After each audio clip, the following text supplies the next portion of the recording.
Last night, right, in addition to having the most embarrassing appearance in front of the House of Commons just the other day, where he was banging on about how everything that we did, we were not involved in the original strikes. I just want to make that clear. We were not involved. Yeah, you've made it clear. You keep saying it as if you're trying to appease the Muslim vote.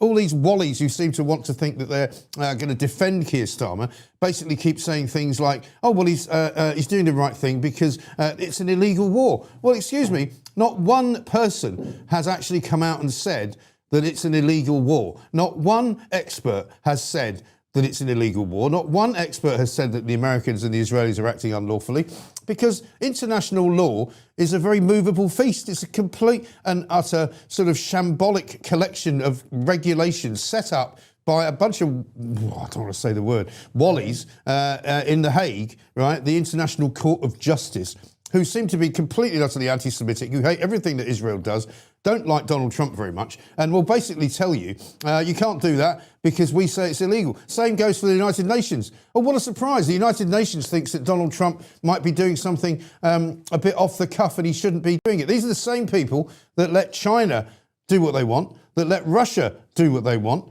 that let Venezuela do what they want. And whenever any Western country wants to do anything, they go, oh, no, hang on a minute, that's probably illegal. So I'm going to say this once, and I'm going to say it for all of you to listen to.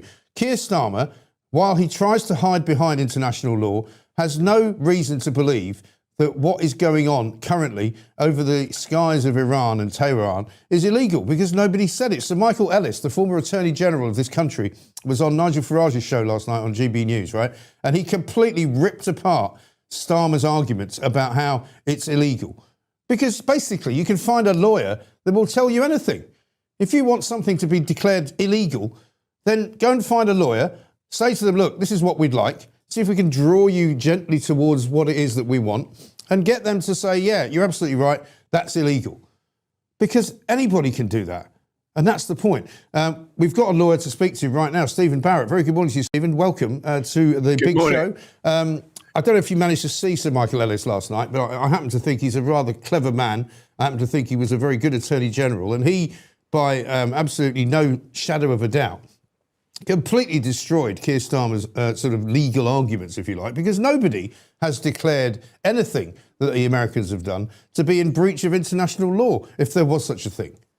Nobody has declared that except Keir Starmer. Yeah. And by assumption, Lord Hermer, who I describe as evil Penfold.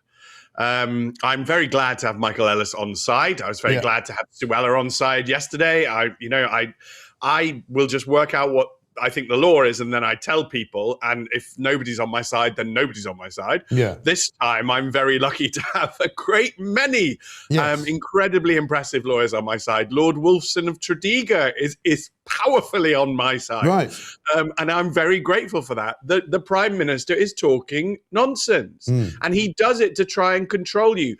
It's like, to my mind, Mike, it's exactly like the accusation of racism, okay? They control you by the threat that they will call you racist if you don't do as they want. Right. And that only works because you're not a racist. Okay. And the threat that they will tell you that something is illegal only works because you are decent, law-abiding people. Right. That's literally the only reason it works.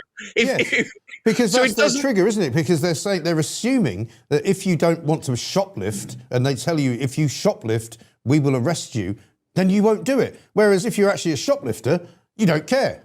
Yeah, the bad people don't care. And we really need to get this through our heads in society, because luckily we live in Britain, and luckily Britain is full of large numbers of incredibly lovely people. But obviously we have wrong-uns here, and the wrong-uns simply don't care. The wrong-uns don't care about being called racist. The wrongers don't care that they're breaking the law. They're going to do what they're going to do anyway.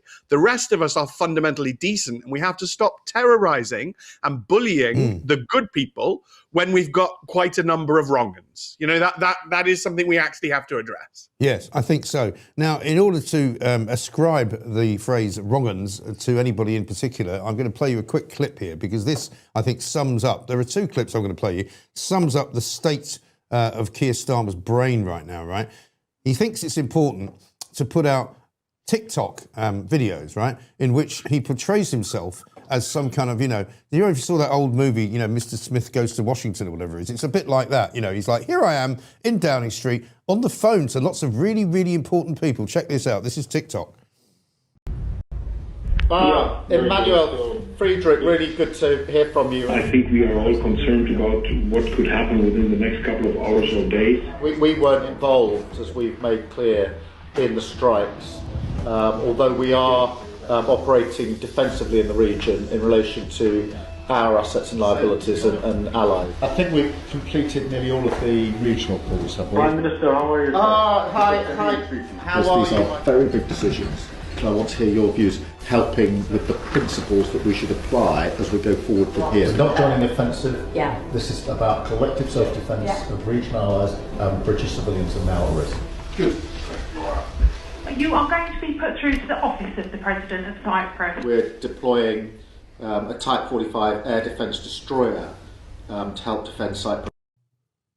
I mean, apparently we're not involved in the early strikes, in case you weren't aware of that. And also, here's lots of pictures of me talking to lots of people and calling them by their first names. It's like, Dad, look, I've made it to Downing Street and I'm talking to like world leaders and everything, and it's really great and it's so exciting, and I've nearly finished my diary for today. And do you know what? Somebody made me a cup of tea and it was really good. It's embarrassing, isn't it? It's absolutely pathetic. And if you notice there, he was actually on hold to the president of Cyprus. The Prime Minister of Great Britain was talking to a receptionist and on hold. Yeah, it's probably for the president probably of ringing a Cyprus. kebab shop in Camden Town. All right, do you want hot sauce with that in it? It's ridiculous. It's just so ridiculous. It's who's telling them that this is a good look? Well, what's happened, Mike, as I suspect you know, because you and I have both lived through this, is that back in ye oldie days, and if listeners and viewers go back to sort of like 1980 or 1970s BBC, everything was terribly artificially posh and everything was terribly artificially formal. Right. And Tony Blair rose to power on this great wave of of the rejection of that. And it peaked with the death of Diana, Princess of Wales, where we all had to stop being terribly British and stop being formal.